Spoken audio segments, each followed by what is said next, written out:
Cung yang mulai bosan, di skip aja ya kalau bosan, gak apa-apa. Ini cerita emang agak panjang kok, tapi gak panjang-panjang amat kayak rel kereta juga kali ya. Yang pasti gak sampai ratusan episode kok, santuy. Dengan manja, Rahel melingkarkan tangannya di pinggang Satria dengan kepala yang mulai bersandar di bahu. Aku juga sangat merindukanmu, ucap Rahel mendongak seraya tersenyum manis ke arah suaminya. Kejutan hangat mulai mendarat di kening Rahel. Apa kamu sudah makan?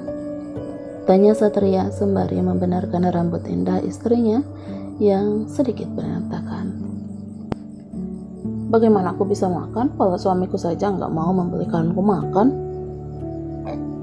Sudut mata Satria mengerut dengan apa yang terlontar dari mulut istrinya itu. Malah menyuruh orang lain yang membelikannya, ujar Rahel cemberut. Sebentar, apa yang kamu maksud? Aku menyuruh Doni untuk bilang sama kamu agar kamu membelikanku makanan di restoran sebelah. Tapi apa? Kamu malah menyuruh Doni yang membelikannya. Kenapa nggak ngomong sendiri sama suami kamu? Kenapa malah menyuruh Doni? Tanya balik Satria. HP kamu mana? Satria mengambil HP-nya yang ada di meja. Emang kenapa?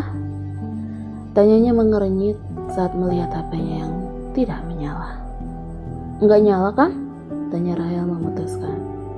Seharusnya kamu kan bisa suruh salah satu pengawal kamu untuk beli makanan. Kamu gak perlu sungkan untuk menyuruh mereka. Mereka bekerja 24 jam untuk menjagamu. Tatapan Rahel memicing menatap suaminya yang sama sekali tidak merasa bersalah.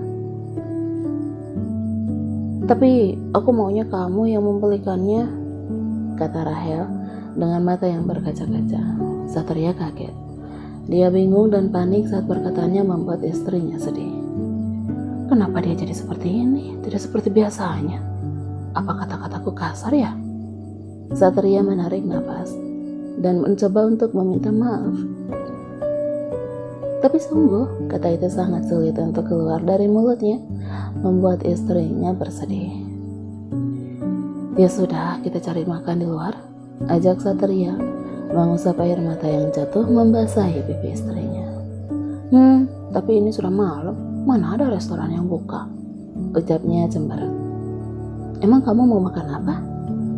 Apa kamu akan menurutinya meskipun permintaan itu sangat sulit? Tanya Rahel dengan manja. Selama aku bisa, aku akan menuruti semua yang kamu inginkan, jawab Satria membelai rambut indah istrinya itu. Sementara itu Darwin tersenyum senang. Dia berjalan menghampiri orang yang bekerja sama dengannya. Darwin, akhirnya kamu datang juga, ucap partner Darwin yang tidak lain adalah Diego Armando, mantan bos Darwin dulu, sebelum dia bekerja dengan Monica.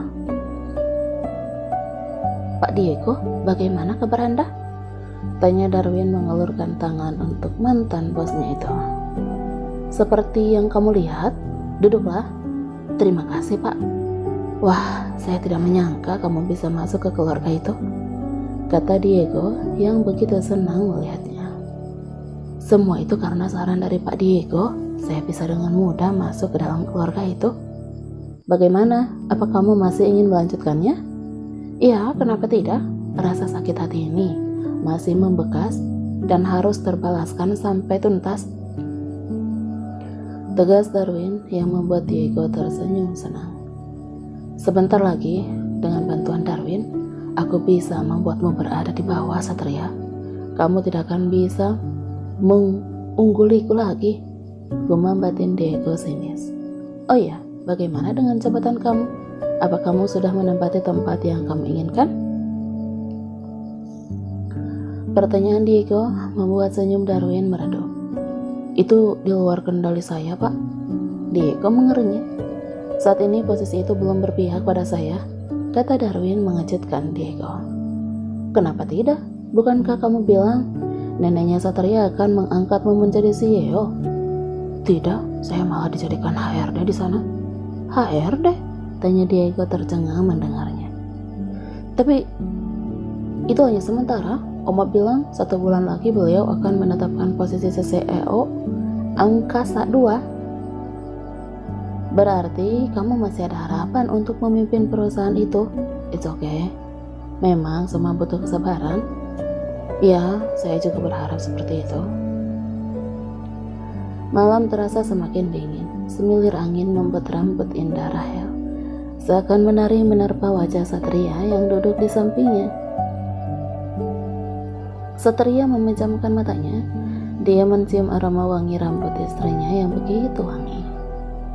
Aku baru tahu kalau ada tempat seindah ini, ucap Rahel tersenyum memandang lampu-lampu yang menerangi jalanan kota Bogor.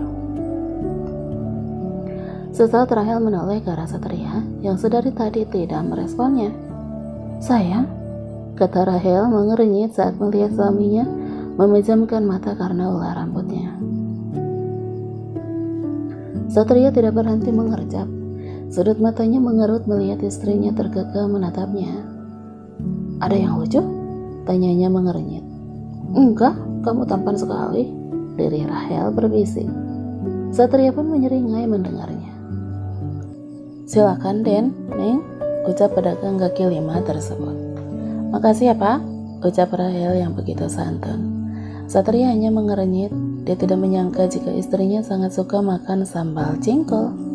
Dia tersenyum tipis seraya menyapu rambut yang mengganggu makan istrinya.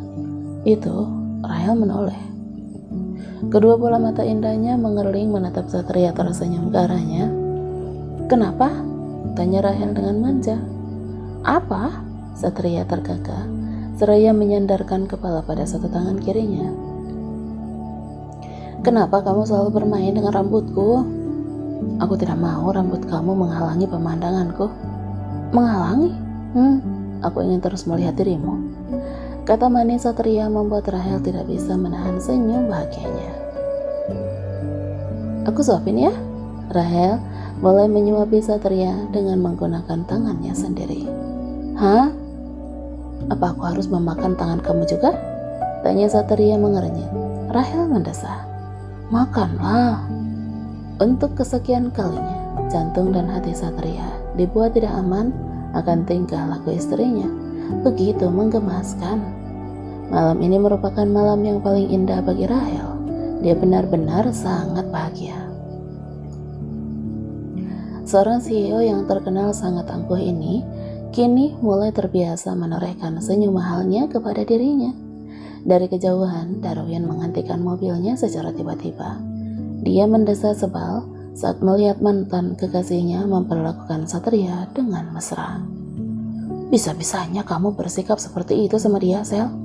Seharusnya aku yang ada di situ, bukan dia. Gumam Darwin memukul setir mobil dengan keras. Raut muka yang tenang kini berubah menjadi amarah. Kedua matanya memicing menatap ke arah mereka. Tangan kanannya meraih ponsel dan menghubungi seseorang.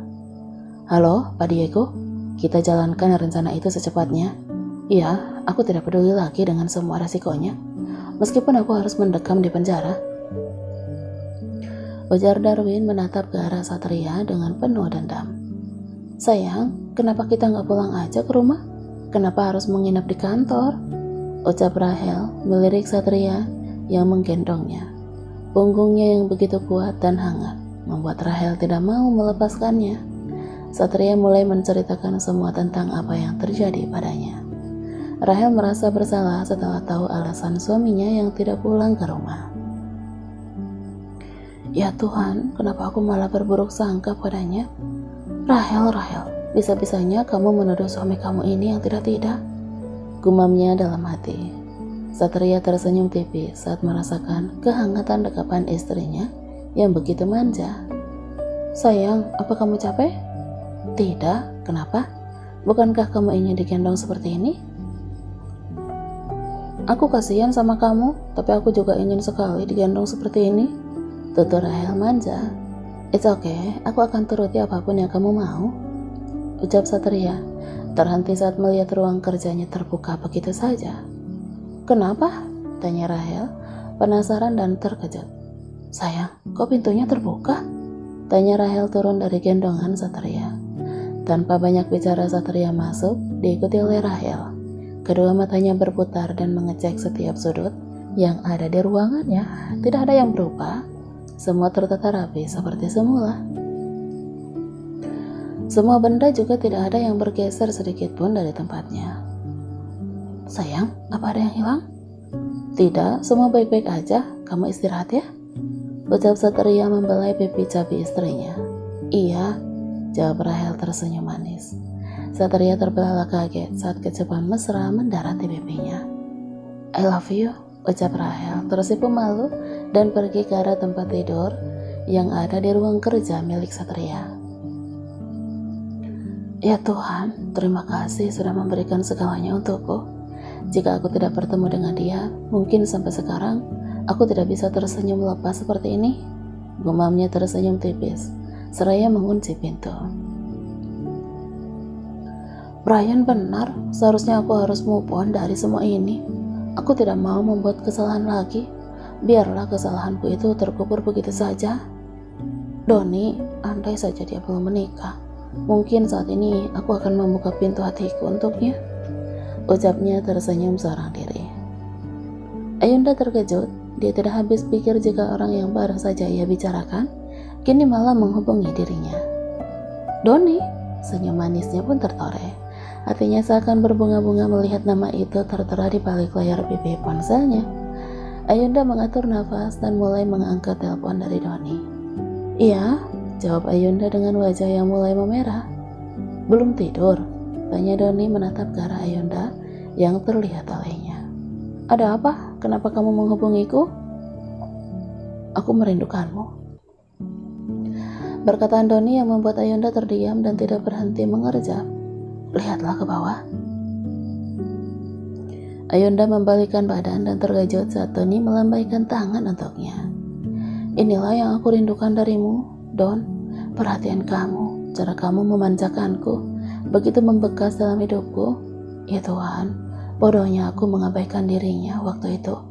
Aku malah sibuk mengejar cinta yang jelas-jelas tidak mau menerima diriku. Sampai-sampai aku harus melakukan apa yang seharusnya tidak aku lakukan. Gumam batin Ayunda menghela nafas panjang. Ini sudah malam, aku ingin tidur, kata Ayunda mematikan ponselnya dan pergi begitu saja.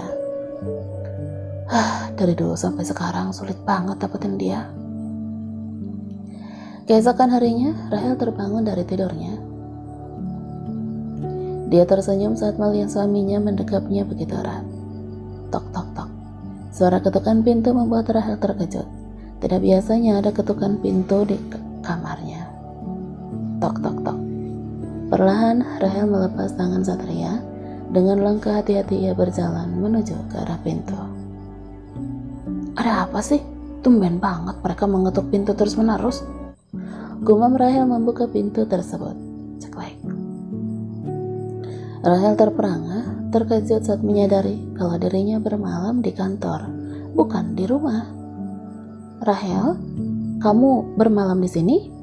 Tanya Dinda tersenyum tipis, menatap istri sahabatnya dari atas sampai bawah. Iya, jawab Rahel menyapu rambutnya. Oh iya, by the way, mana Satria? 1 jam lagi ada meeting dengan PT Jayatama. Tolong kamu beritahu dia ya, pinta Dinda. Bu Dinda, ujar Agnes tiba-tiba. Salah satu staf kantor yang terkenal akan biang gosipnya. Dia terkejut, tercengang melihat ada wanita yang berada di ruangan kerja atasannya. Kedua matanya tidak berhenti memperhatikan wanita yang tidak asing baginya. Bukankah wanita ini? Tebak Agnes dalam hati, dan terkejut saat ada tepukan keras mengenai bahunya. Aduh, Bu Dinda, kenapa ibu memukul saya? Protes Agnes memegang bahunya. Kamu tuh, yang apa-apaan ngapain kamu liatin atasan kamu seperti itu? Kata Dinda dengan nada yang tinggi. Atasan? Tanya Agnes kaget. Sudah, saya panggilkan Pak Satria dulu ya, kata Rahel menutup pintu tersebut. Agnes masih bingung dengan kata-kata yang terucap dari mulut mereka.